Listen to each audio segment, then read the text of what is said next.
Atentos! Para essa minha história, ela tem muitos gatilhos emocionais. Então, nessa história, vai conter... Bom...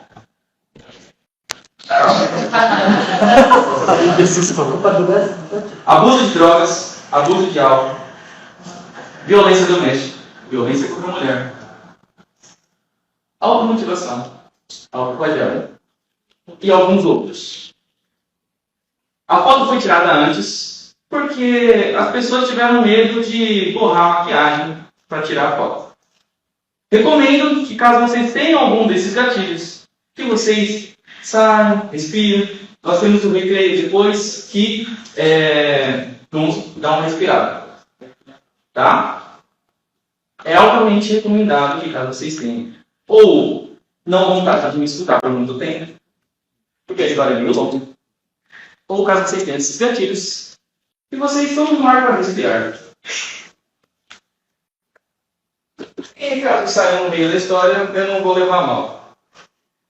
Eu não tenho muita criatividade, essa vai ser a mesma história que eu contei na minha formatura. E espero que vocês gostem.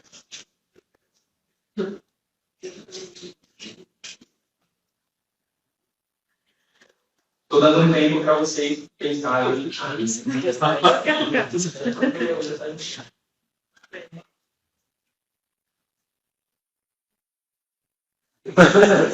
Total os cabelos.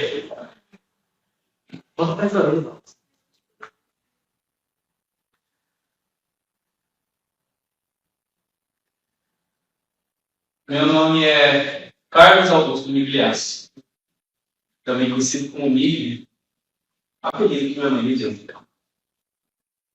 Nasci em Brasília, Sobradinho, em 28 de março de 1996. Tive a infância que qualquer garoto de classe média baixa no final dos anos 90 poderia ter, exceto por uma diferença. Eu nunca tive amigos. Ao longo da minha vida, eu nunca consegui ter amigos. Me abrir, se expressar, para mim era algo impossível. Eu poderia contar todos os detalhes da minha vida para vocês. Cada lágrima, cada choro, cada desilusão. Porém, irei focar em 4 momentos, 4 acontecimentos que me levaram até aqui. O fundo do poço. Essa é a carta número 1. Eu sempre observei os outros, gostava mais de olhar do que participar. Me achava louco, tinha dificuldade de me encontrar, me enturmar, não gostava dos assuntos, eu não me via nos outros. Na escola geral era extrovertido, via gente brincando, correndo, sempre se divertindo. Eu queria muito fazer parte disso, só não sabia como. Sempre tive bloqueio de amigos. Tinha dificuldade de expressar o que eu pensava, de agir naturalmente, de fazer brincadeira. Sempre ficava vigilante com o meu comportamento. Raramente eu levantava da cadeira. Me sentia um animal encurralado na sala, daqueles que têm medo, mas não falam. Lembro da dor de sempre ser a piada do garoto popular da menina bonita, da risada.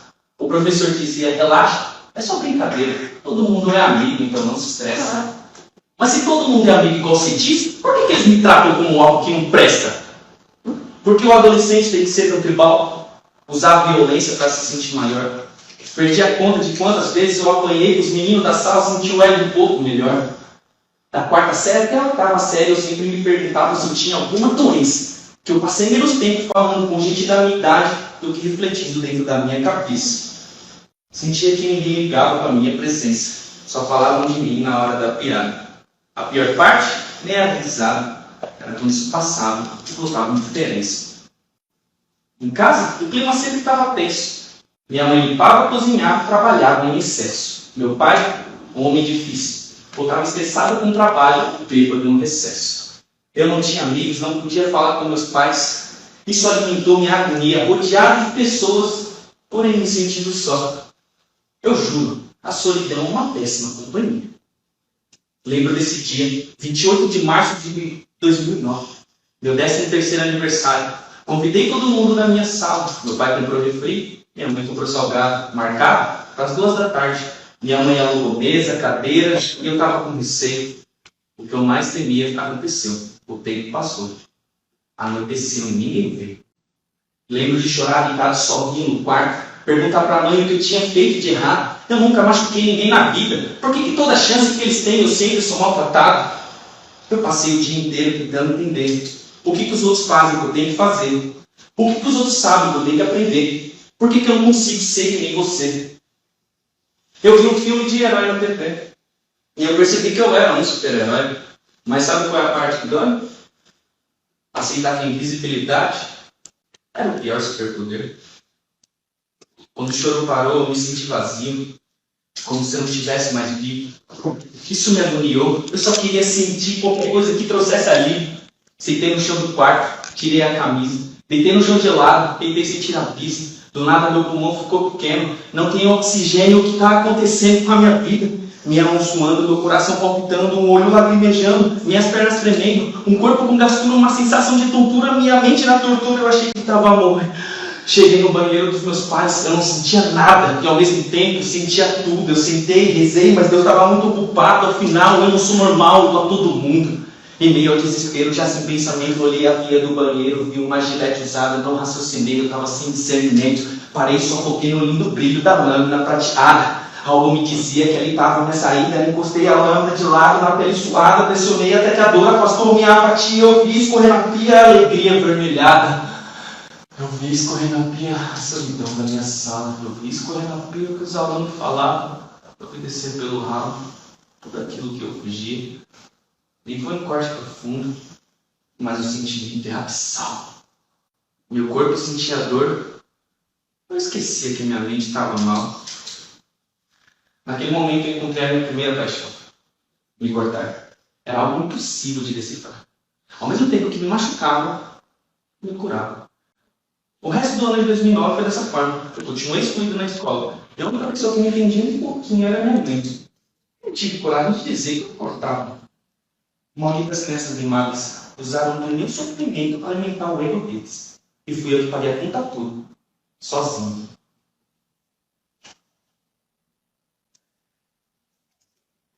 Bom, como vocês puderam ver, meu ano de 2009 foi horrível.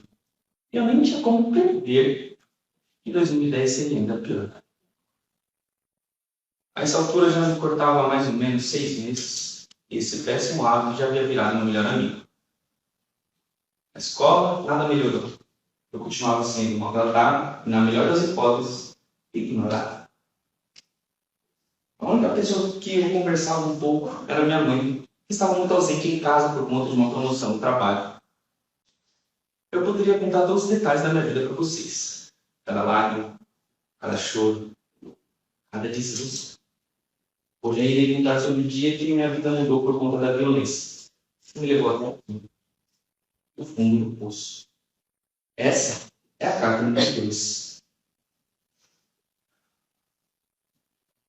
Na escola, eu continuava antissocial. A maioria dos alunos me tratava mal. Eu tinha medo de surtar igual um americano, comprar um cano e ver todo mundo ser legal. Pedi para Deus o amor deles. Pedi para Deus o perdão deles. Pedi para Deus a morte de alguns deles, mas Deus nunca me ouviu, porque sempre ouvia eles. Meu choro tinha gosto de um passado ruim. Meus braços tinham marcas de um presente péssimo. Meu coração sonhava com um futuro bom, pena que minha realidade não chegava perto. Cheguei em casa da escola depois do meio-dia, ouvi minha mãe chorar baixinho lá no quarto dela. Perguntei se estava tudo bem. Ela raramente se abria, eu não me abria também. Ela desceu nas almoções em silêncio. Sem meu pai em casa, o clima era menos tenso. Ela estava com energia pesada igual aço. Percebi que ela esbarrou na porta do carro completo de grupo de trabalho com uma pomada resolve. Disse que tinha dor de cabeça, botou aspirina no copo e falou: ainda bem, dissolve. Naquela noite após o jantar, ouvi meus pais brigando, gritando e fiquei assustado. Barulho de coisa quebrando, porta batendo, enquanto eu ainda me portava no quarto. Na manhã seguinte, a caminho da escola, vi que minha mãe tinha um corte na nuca. Pensei em perguntar o que houve, mas ela não me falaria, sempre dava desculpa. Passei o dia com essa ideia com o cara, será que meus pais também? Ela está sempre machucada. Meu pai está bebendo mais do que nunca, sei que não sou exemplo, mas não me parece uma boa estrada. Nunca vou esquecer esse dia, 2010, sábado, 20 de novembro, noite quase sem lua, muita chuva. Pode perguntar os detalhes que eu me lembro. Lembro de ouvir meus pais discutindo, meu pai perdendo a cabeça, gritando que a culpa era dela, quebrando as coisas da mesa. Lembro de ouvir o barulho do tapa dele, do choro dela, da chuva na telha e da minha covardia. Eu queria levantar e parar ele, chamar a polícia, chamar o vizinho. Eu queria ter força para ajudar a minha coroa, mas o medo que eu tinha era maior que o heroísmo. Eu não conseguia nem salvar a minha vida. Como que eu salvaria dela? Eu me senti horroroso. Talvez no fundo os alunos da sala estavam certos. Eu não passava de um menino leproso. A cada soluço no choro que eu ouvia, eu fazia um novo corte no pulso. Pensei que se eu puxasse a dor da casa para minha pele, talvez diminuísse a dor que lhe causava nela. O sangue escorria junto com a culpa. Tudo que eu pensava era: mãe, me desculpa. Desculpa por não conseguir te ajudar. Desculpa por ser um covarde. Desculpa por não ter coragem. Naquele momento minha vida perdeu o sentido. Eu não conseguia ajudar a única pessoa que falava comigo, que não me tratava mal e que me amava. Eu perdi a conta de quantas vezes eu pensei em sair do quarto de madrugada e matar aquele homem que eu chamava de pai. Mas eu tinha medo dele e mais medo ainda de mim mesmo. Agora eu entendo porque ela estava tão ausente. Não era por conta do trabalho. Ela odiava aquela casa tanto quanto eu. Eu era muito louco, entendeu? Porque ela não saía dali, largava ele, seguia a vida. Maldito relacionamento abusivo. Usou o suprimento da minha mãe para limitar o ego daquele mundo. E foi ela que pagou a conta toda, sozinha. Depois que eu presenciei a violência dentro de casa, uma boa parte do meu coração morreu. Por um lado, tudo estava bem mais simples. Por outro lado, comecei a me importar menos com tudo isso. O fato de me importar menos com tudo isso fez meu ensino médio menos doloroso.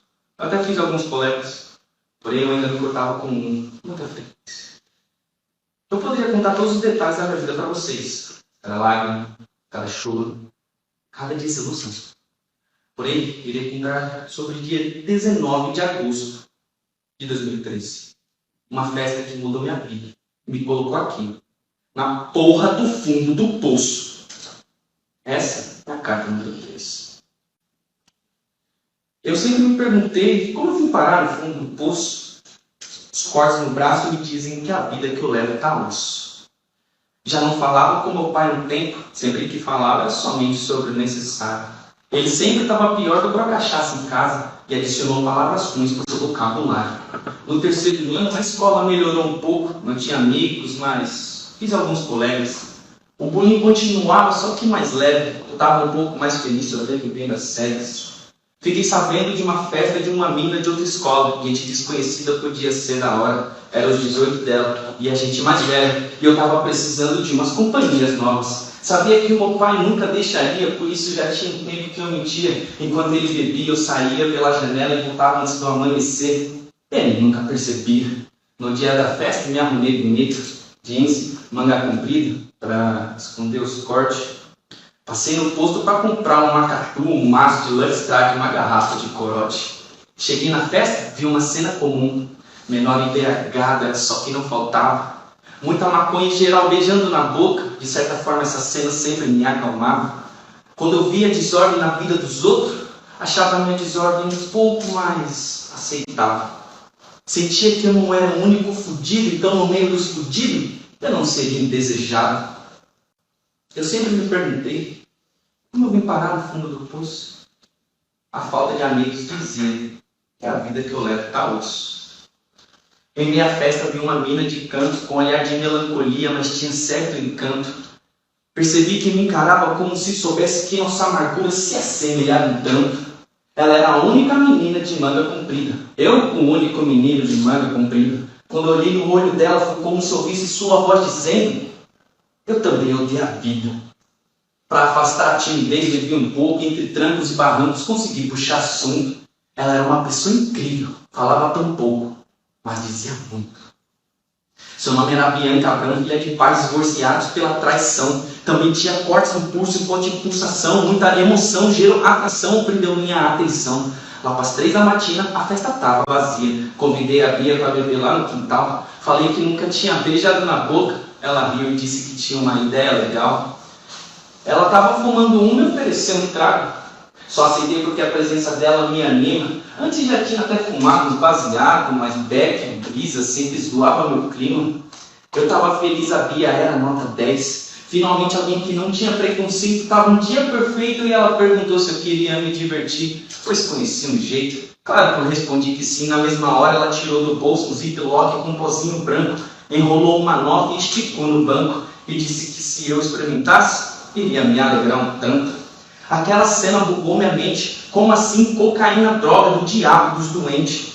Droga de gente acabada no fundo do poço, gente sem passado, sem futuro, sem presente. Porém, a Bia não era nada disso, bem pelo contrário, parecia muito inteligente, um belo sorriso eloquente, aparência saudável, ainda era muito atraente. Pausa a história. Nesse momento eu tive um dos piores pensamentos da minha vida. As mesmas pessoas que me disseram que cocaína não é droga horrível, foram as mesmas pessoas que me trataram como uma droga horrível. Que me fuderam, nunca me deram atenção, carinho, nem nada. A Bia, por outro lado, tirava cocaína e me tratou super bem. Não me agrediu, não me excluiu, não me expulsou. Caralho, será que eu sempre vi o mundo de cabeça para baixo? Sempre fiz tudo que disseram que era certo e deu tudo errado. E se eu fizer o contrário? Naquele momento, peguei a nota enrolada, coloquei no nariz e me aproximei do banco. Respirei com toda a força que eu tinha e por um segundo minha mente toda ficou em branco.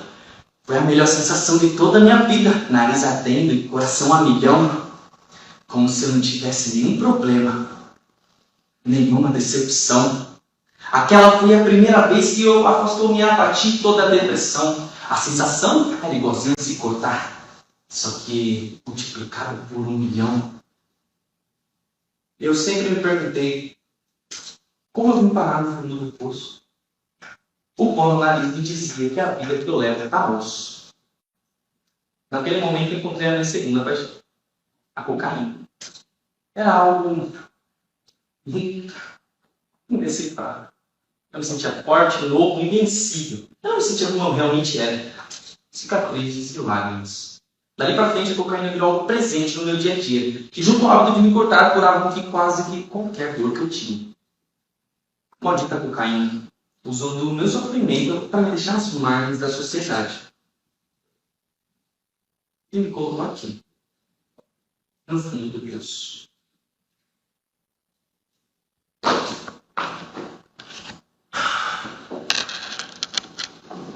Hoje eu me encontro aqui, mutilado, traumatizado e viciado. E posso afirmar com 100% de certeza que a porra da culpa é do mundo. Dessas crianças ruins, desses pais machistas, das instituições abusadoras e dessa guerra falsa às drogas. Hoje eu vi um casal passeando no frente de casa e decidi acabar com tudo isso. Pelo simples fato de que eu não me vejo no futuro. Não me vejo estudado, não me vejo sendo pai, também não me vejo meio sozinho. Não me vejo fazendo parte dessa sociedade que fez de tudo, para me excluir. Dessa maldita sociedade que só dá atenção à saúde mental em setembro. E a parte trágica de tudo isso? As mesmas pessoas que me fuderam estão nas redes sociais agora, fingindo que se importam. Obrigado, mãe, por tudo que você fez. E obrigado, meu psicólogo, que fez tudo de hoje. As pessoas, elas viram, eu vejo elas comentando, ele é sempre bem-humorado. Não percebem que isso é falso? Ele está sempre de sorriso no rosto? Não veem que é de mentira? Ele está sempre de alto astral. Fica sendo engraçado. Quando foi de uma vez que vocês perguntaram para a pessoa que está diariamente com vocês como ela está? Como ela realmente está? Talvez nós só vamos se preocupar com isso quando chegar as 4 cartas do nosso e-mail. Ou quando chegar a notificação de nota de falecimento. Há sempre mais de uma saída. Entendo como é você sair de casa e torcer para alguém acabar com a sua vida. Mas tem outras opções. A música, o esporte. A lição, a arte, a amizade. O que vocês vão fazer a respeito?